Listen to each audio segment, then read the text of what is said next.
Hey guys, आपको फिर से स्वागत है हमारे एक नए वीडियो में।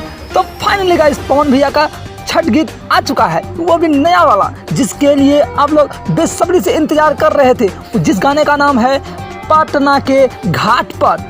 भाई साहब कसम से बोल रहा हूँ यार, इतना प्यारा सॉन्ग है ना, इतना प्यारा छठ गीत है ना भाई साहब। आते ही मैंने 10 बार उसको सुनने के बाद मैंने 2 कमेंट किया उसमें, तब पर भी दिल नहीं बढ़ा यार। उसके बाद मैं वीडियो बनाने आया हूँ यार। जल्दी वीडियो ख़त्म करो यार, मैं जाऊँगा फिर से सुनूंगा यार, डीजे सॉन्ग में एकदम फुल आवाज़ करके सुनूंगा यार। इतना प्यारा सॉन्ग है ना, साला छोड़ने का मन नहीं करता यार।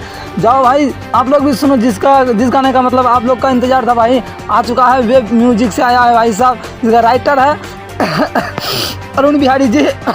भाई साहब खांसी आ रहा है थोड़ा सा। राइटर है भाई साहब अरुण बिहारी, और म्यूजिक दिए हैं उसमें वही छोटे बाबा। जाइए भाई साहब, आप लोग जो फ्रेंड के पास अभी तक ये न्यूज़ नहीं पहुंचा है, कृपया शेयर के माध्यम से उन भाइयों तक पहुंचाइए, ताकि और ढेर सारा प्यार मिले। क्योंकि ऐसे भी प्यार देना तो स्टार्ट कर दिए हैं, जिसको भी पता चल गया, जो फ्रेंड मतलब पवन सिंह के सच्चे वाले फैन हैं, उसको तो पता चल ही जाता है। आप लोग को पता चल गया होगा, तो जाइए ढेर सारा प्यार दीजिए। ये गाना को भी जल्दी से जल्दी ट्रेंडिंग में लाइए। तब तक मिलते हैं हम कोई अगले वीडियो अगले धमाल के साथ। तब तक लिए बाय बाय, जय हिंद, जय भारत, लव यू गाइस।